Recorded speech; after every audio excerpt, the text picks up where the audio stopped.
Hey guys, I'm Random Hero 1398, and I said I was going to do it. It took a while, but now here it is, my review of The Evil Within. Now, I say Random Hero 1398, you're probably wondering why I switched from Nation the Gamer to Random Hero 1398. Now, just a quick brief explanation. Nation the Gamer wasn't showing up when you would type it into the search bar until about the 22nd page. Random Hero 1398, you search that in the YouTube search bar, and it's the first thing to come up. So, with that being said, and with that all out of the way and all the confusion, blah blah blah, let's get to the review. Okay, so I should start out by saying that this game is made by the master of survival horror, Shinji Mikami. He's my favorite game director, and when I heard that he was going to be the one to direct this game, I was very excited and look forward to its release. For those that don't know, Shinji Mikami was the man that brought us Resident Evil 1 through 4. Yes, the good Resident Evil games. Don't get me wrong, the side stories are pretty good, and I liked Resident Evil 5. But that's when it started to get away from its true roots, and then we got this travesty. So, when the game started development in 2010, it was called Project Zwei at Tango Gameworks, and then Bethesda, yes, that Bethesda, bought Tango Gameworks and became the game's publisher. I heard Bethesda. Is that my fault? So now let's get started on this long-awaited return to survival horror. The Evil Within is a very deep, psychological-based story that has some good twists and turns that'll really mess with your head. This is a game that'll keep you wondering where it's going next and what hell it's going to put you through. You play as Sebastian Castellanos, voiced by Anson Mount, who plays Cullen Bohannon in Hell on Wheels. Sebastian is a stereotyped detective with a dark history and hints of a drinking problem. I say that as a good and bad thing. He is a stereotype, but he's so well voiced and acted that it's actually okay, and he's pretty damn funny.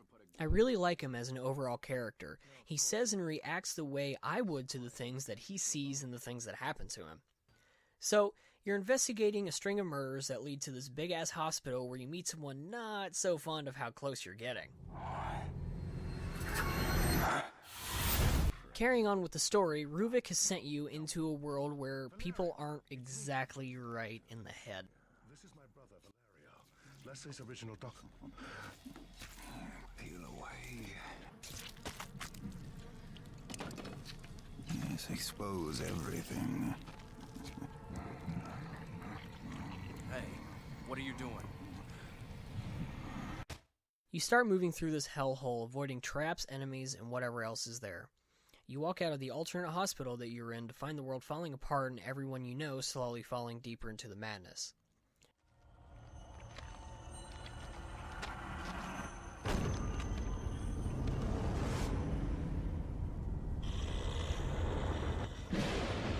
The story starts to unravel, and you discover that Ruvik is an incredibly intelligent man, but very unstable and very angry. During a flashback, you discover that while playing with his sister Laura, she and Ruvik were burned alive by the townspeople who were angry about Ruvik's parents buying up all the land.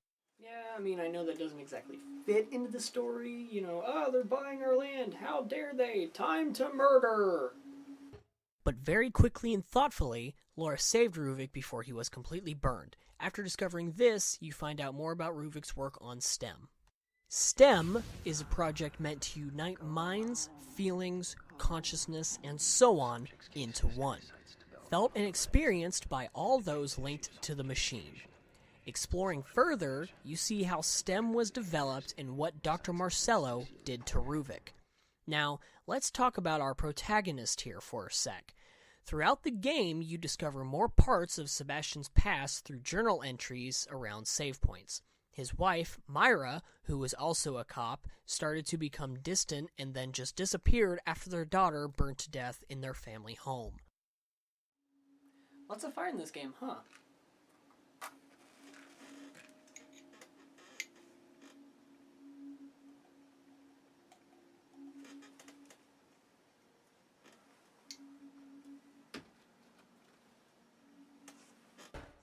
Now, I won't talk about anything too spoiler-heavy because I want people to play this game and discover everything for themselves. With that being said, let's talk about the other characters. We've got Joseph Oda, Sebastian's by-the-book partner, voiced by Yuri Lowenthal, and Julie Kidman, voiced by Jennifer Carpenter, whom you may know from the show Dexter. She's a rookie cop that you've been training with Joseph. Then, you have Dr. Marcelo Jimenez, who you find in the hospital just before you're warped into Ruvik's world.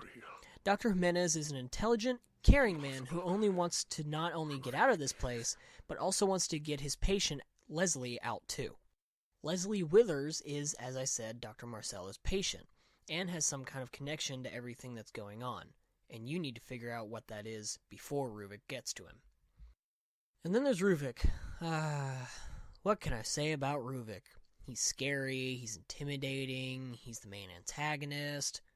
Oh yeah, and he's voiced by Jackie Earle Haley. Oh my gosh, it's awesome. Jackie Earle Haley, guys. He was Rorschach in Watchmen. He was Freddy Krueger. He's the perfect choice to play the psychopath who stalks you and makes your life a living hell in this game world. Also, one thing I have to point out is that the story is not as confusing and convoluted as everybody says. Anyone with good intelligence and common sense can figure out the story by the end of the game with all the reveals. Well, most of the reveals there. There's one or two that are left like, what the hell? But it's a game where it wants you to not only pay attention to the story, but find all the documents. Oh, shut it! This is a game where you want to find the collectibles, okay? You want to do this. When you play this game, you get actually pretty invested in the story, and when you see documents and collectibles and newspaper articles around the world, you actually want to pick them up and read through them, so you can learn more about this world you're in, the characters that are in it with you, and what STEM is. Now that all that story stuff and all that's done and out of the way, you're probably wondering, well, how does the game feel? How does it play? How does that whole thing work? Well, let's get into that. So anyone that has seen a review of this game or played it themselves knows what everyone compares it to, and that game is Resident Evil 4. Now, this is true in some aspects and wrong in others. The combat, movement, and even some of the enemies will remind you of Res 4.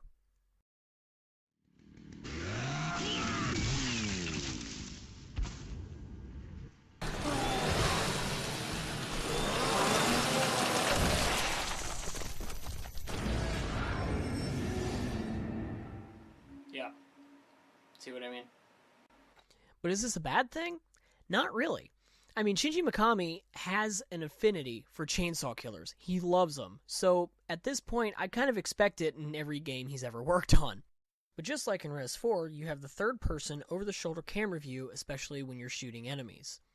Bottom line, if you've played Resident Evil 4, then you'll know how this game plays in a manner of speaking.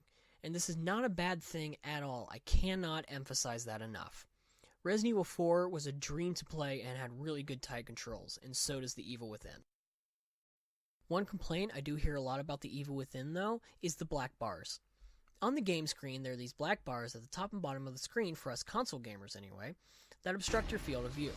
I personally like this a lot, because I believe it adds to the psychological horror aspect, and it gives the feeling of claustrophobia being stuck in a tight place, not being able to see or breathe well.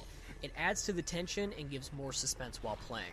Granted, they can be really inconvenient at times, so there should be an option to turn them off, but I'm still okay with having them on my screen.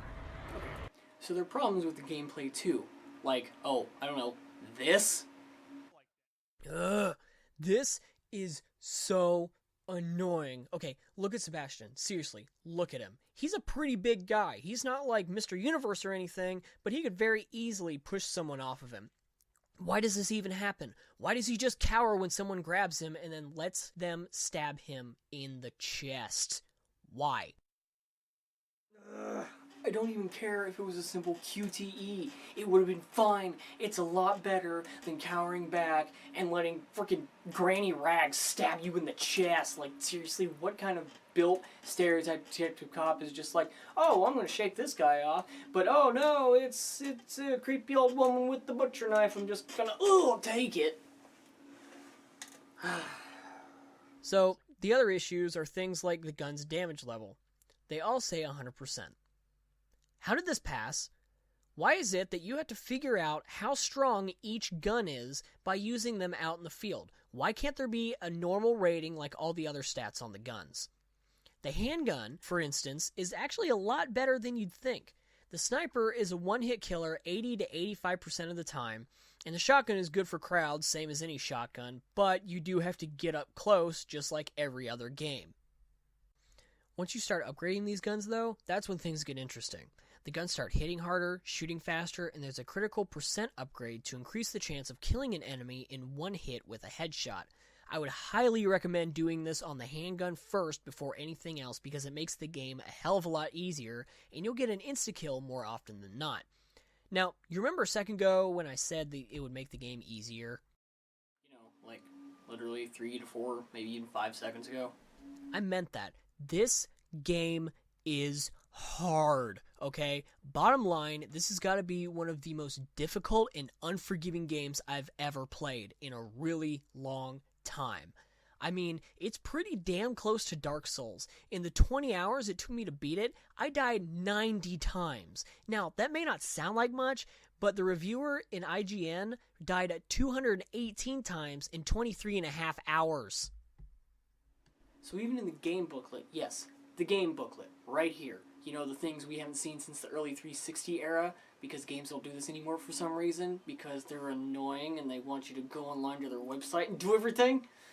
But even in the game booklet, as I was saying, on page 13, of all things, staying alive. The Evil Within is a difficult game. To survive, keep an eye on Sebastian's health and ammunition at all times.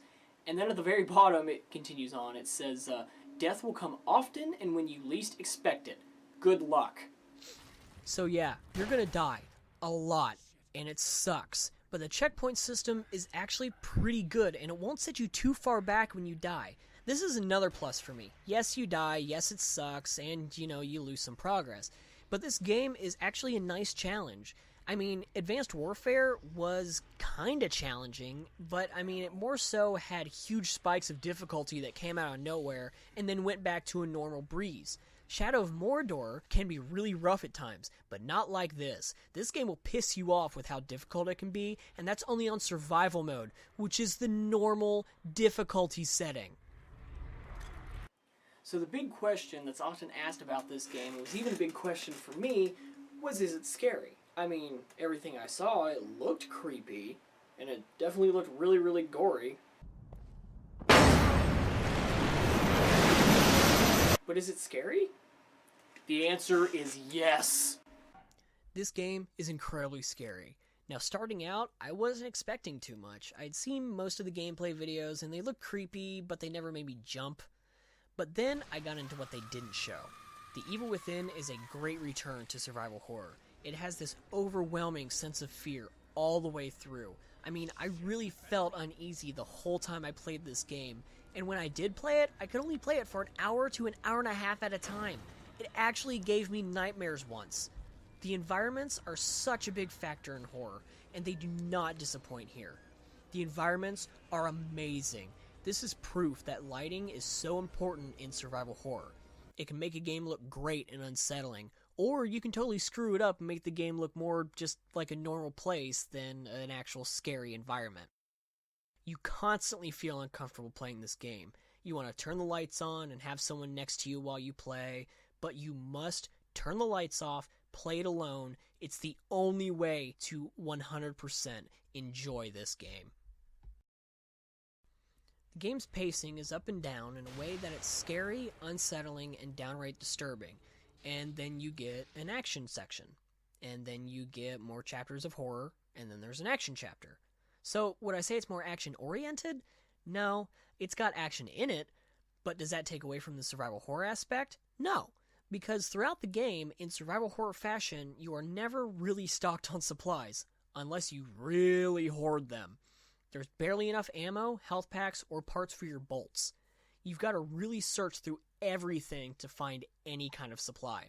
So it gives you this sense of feeling helpless and alone, and there's significant weight to every bullet, every health syringe, every trap you disarm for parts, and it really makes you think heavily about these scenarios whenever you enter a new area. Where are all the enemies? How much ammo do I have? Is my gun strong enough to kill most of these guys in one shot?